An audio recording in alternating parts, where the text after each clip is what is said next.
Olá pessoal, neste vídeo nós vamos discutir a integral como interpretação de uma área abaixo de uma curva.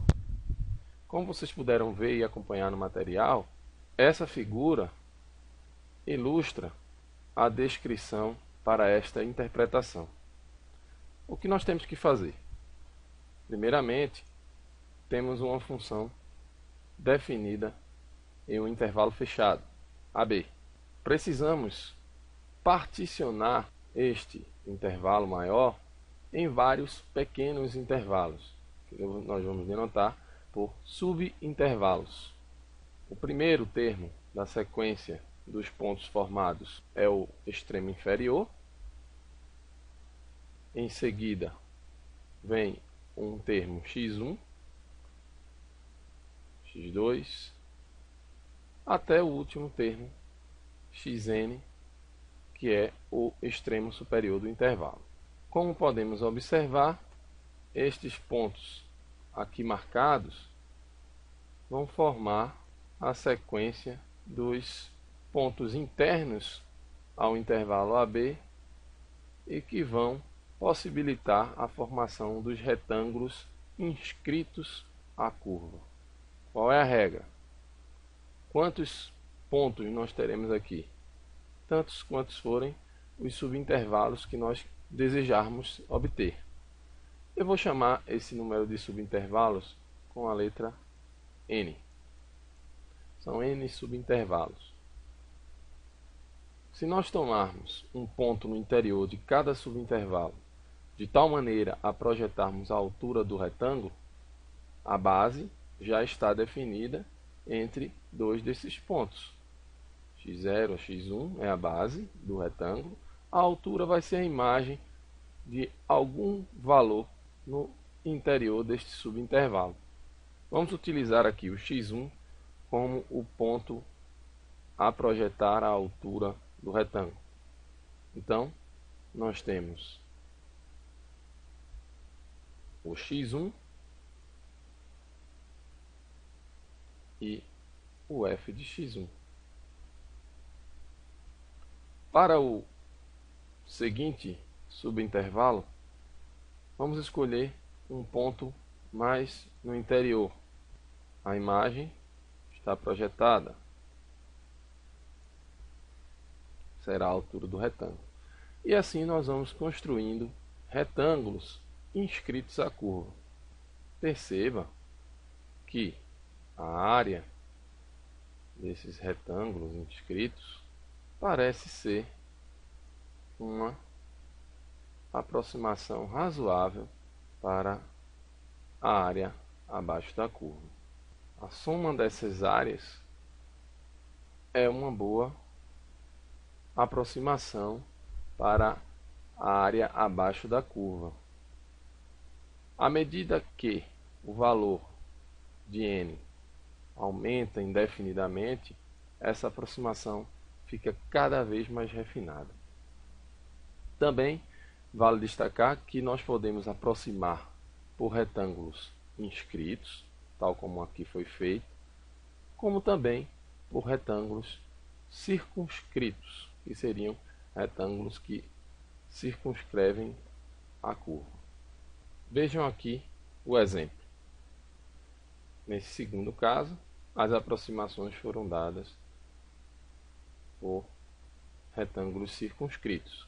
Este parece ser um bom caminho para obtermos áreas abaixo de curvas delimitadas por funções. Neste exemplo,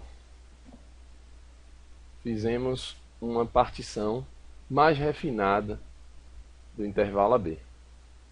Percebam que, à medida em que essa partição ela é refinada e cada vez mais refinada, nós obtemos uma aproximação cada vez melhor e cada vez mais próxima, tão próxima quanto se queira, da área abaixo da curva. Vamos então definir a soma das áreas dos retângulos inscritos ou circunscritos à curva. temos o extremo inferior do intervalo, A, o extremo superior do intervalo, B, e os elementos da partição desse intervalo, que vão formar os pequenos subintervalos de comprimento tão pequeno quanto se queira. À medida que eles ficam pequenos, quanto menores ficarem, melhor será a aproximação da área dos retângulos, a soma das áreas dos retângulos, à área abaixo da curva. Precisamos definir uma base única para cada um desses subintervalos. Isto é possível de ser feito, basta escolhermos como distância uniforme o tamanho do intervalo sobre o número de subintervalos que nós desejamos obter. Nesse caso, B menos A será o tamanho do intervalo original, dividido pelo número de subintervalos que nós queremos obter. Isso aqui será o nosso ΔX. Para cada subintervalo, precisamos definir um elemento no seu interior ou nos extremos, pertencente ao subintervalo, que vai projetar a altura do retângulo. Vamos escolher aqui, por exemplo, o C1, o C2, o C3, o C4 e assim por diante, até chegarmos no CN. Perceba que a escolha desses termos pertencentes a cada um dos subintervalos pode determinar se os retângulos estão inscritos ou circunscritos à curva. Isso vai depender da função. Se a função for crescente, a nossa escolha será de um jeito. Se a função for decrescente, a nossa escolha será de outro jeito, de tal maneira que nós precisamos caracterizar se nós estamos nos aproximando por baixo ou por cima da curva. Segue então a definição dessa soma das áreas dos retângulos. Sn é o fzinho de cada um dos 6, escolhidos aqui pertencendo a cada um dos subintervalos, multiplicado pela base dos retângulos que nós definimos aqui como sendo o tamanho do intervalo dividido pelo número de subintervalos que nós desejamos obter. Perceba que à medida que o n tende a infinito, o comprimento desse subintervalo fica cada vez menor, tão pequeno quanto se queira. Aqui embaixo temos uma notação simplificada desse somatório, simplesmente usando a notação somatório que utiliza a letra sigma. Então aqui nós somamos do primeiro ao último os produtos f de ci vezes o ΔX. Vamos então à definição 5.4.8. Aqui o objetivo será interpretar a soma das áreas dos retângulos inscritos ou circunscritos no limite quando o número de subintervalos tende a infinito, como sendo a área abaixo da curva, definida naquele intervalo de A até o B. A área é o limite quando o n tende a infinito daquela soma das áreas dos retângulos inscritos ou circunscritos. O que vai definir se os retângulos são inscritos ou circunscritos será o tamanho dessa imagem definida aqui para o iésimo subintervalo. Quando essa altura é o valor mínimo da função no subintervalo, veja, o valor mínimo está nesta altura. O valor mínimo está nesta altura. O valor mínimo, aqui neste outro subintervalo, está nesta altura. O valor mínimo aqui está nesta altura. Então, os retângulos serão inscritos à curva. E a área será uma aproximação por baixo, por valores inferiores ao valor real da área abaixo da curva. Caso contrário, se nós tomarmos aqui os valores máximos, estaremos fazendo uma aproximação por valores superiores ao verdadeiro valor da área abaixo da curva. Mas que no limite, esses valores devem convergir caso essa integral seja definida. Se a integral existir, se a área abaixo da curva for bem definida, essas integrais por cima ou por baixo irão convergir para o mesmo lugar. Essa é a ideia que nós vimos lá no método Zoom, onde nós abordamos isso como limites laterais. Com relação a essa notação mais pesada, vocês podem deixar isso de lado. O que vale aqui é seguir a intuição e deixar o formalismo para aqueles alunos que desejarem adquirir esse conhecimento adicional. Se alguém precisar entender esses detalhes dos épsilons e deltas que aparecem aqui no material, é só me perguntar que nós esclareceremos tranquilamente. Vamos tomar um exemplo, encontrar a área da região limitada pela curva y igual a x ao quadrado, o eixo x e a reta x igual a 3, tomando retângulos inscritos. Vamos ver uma ilustração do gráfico da função juntamente com o que desejamos obter. A curva y igual a x ao quadrado, essa curva aqui mais escura, nós estamos delimitando ela quando x igual a 3, x ao quadrado é 9, então o ponto é 3, 9. E estamos em busca de uma aproximação por retângulos inscritos. O que nós temos que fazer? Primeiramente, vamos definir o tamanho dos subintervalos que vão dividir o intervalo maior, que vai de 0 até 3.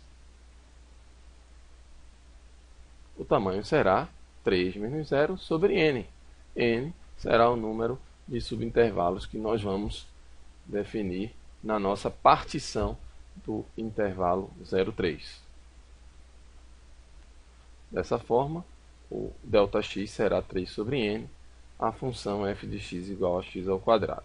Como é possível observar, para obtermos retângulos inscritos, precisamos garantir que a imagem, ou seja, a altura do retângulo, caia no mínimo da função naquele subintervalo. E como a função é crescente, isso vai acontecer no extremo inferior de cada subintervalo. Sendo assim, a área será o limite quando o número de subintervalos tende a infinito da soma dos fzinhos de ci ΔX. Lembre-se que o ci aqui será o xi menos 1. Se o intervalo vai do xi até o xi mais 1, nós pegamos o xi.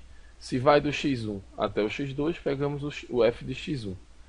Então, se vai do xi menos 1 até o xi, pegamos o f de xi menos 1. Como o número a é 0, o x0 é igual a 0, o x1 será ΔX, o x2, 2 ΔX, o x3, 3 ΔX, o x4, 4 ΔX, o x e ΔX. Então, xi menos 1 será i menos 1 vezes ΔX. Sendo assim, f de xi menos 1 será i menos 1 ΔX, pois xi menos 1 é i menos 1 ΔX, e a função é f de x igual a x ao quadrado, então ela pega o xi menos 1 e eleva ao quadrado.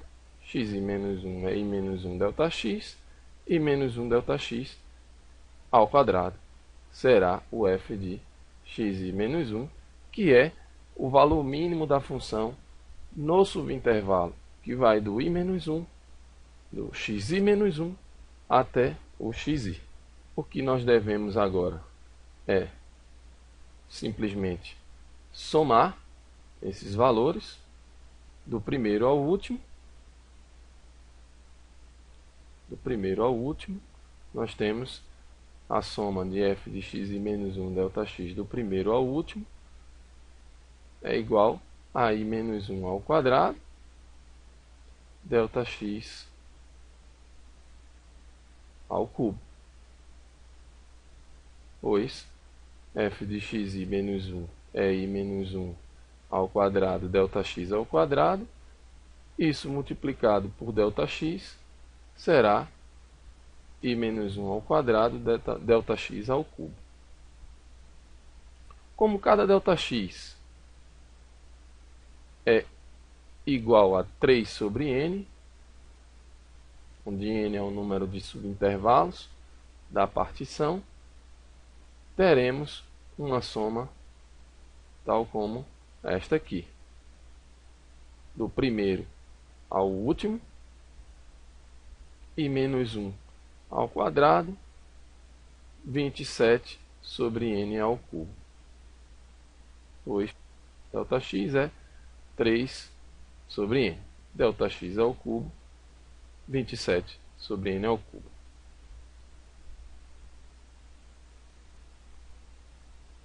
A partir de então, aquela soma que foi descrita anteriormente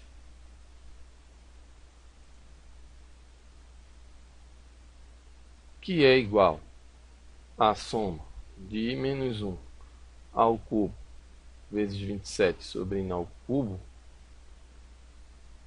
será simplificada por esta expressão aqui. Eu não quero que vocês se preocupem com essa identidade, pois isso é mostrado matematicamente. O objetivo do nosso curso é entender o conteúdo das integrais e interpretar as integrais no sentido de ser uma aproximação à área abaixo da curva. Observem apenas esta identidade. Daqui para aqui. Isso é igual a esta expressão. É possível demonstrar. A partir de então, o que nós devemos fazer com essa soma? Passar o limite quando o n tende a infinito. Quando isto acontecer, nós estamos com a área definida. Passando o limite aqui, agora usamos o conceito de limite. Como n tende a infinito, n ao quadrado é um número diferente de zero, eu posso simplificar toda essa expressão por n ao quadrado. Aqui fica 3 sobre n, e aqui fica 1 sobre n ao quadrado. De tal maneira que no limite, essa expressão vai conduzir a 9/2, que multiplica o limite dessa expressão quando n tende a infinito. 2 menos 3 sobre n quando n tende a infinito, que é 0,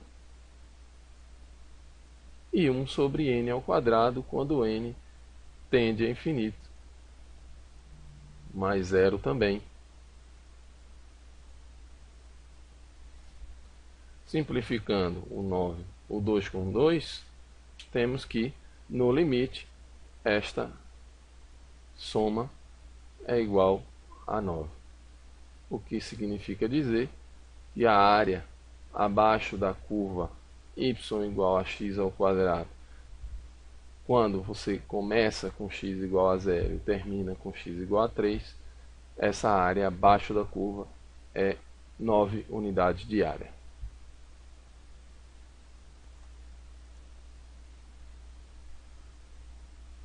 Bem, pessoal, neste vídeo eu fiz uma abordagem inicial sobre a interpretação das integrais.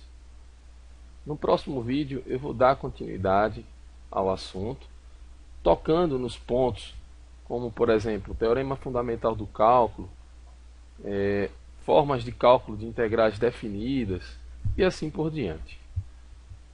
Agradeço a atenção de vocês e até a próxima.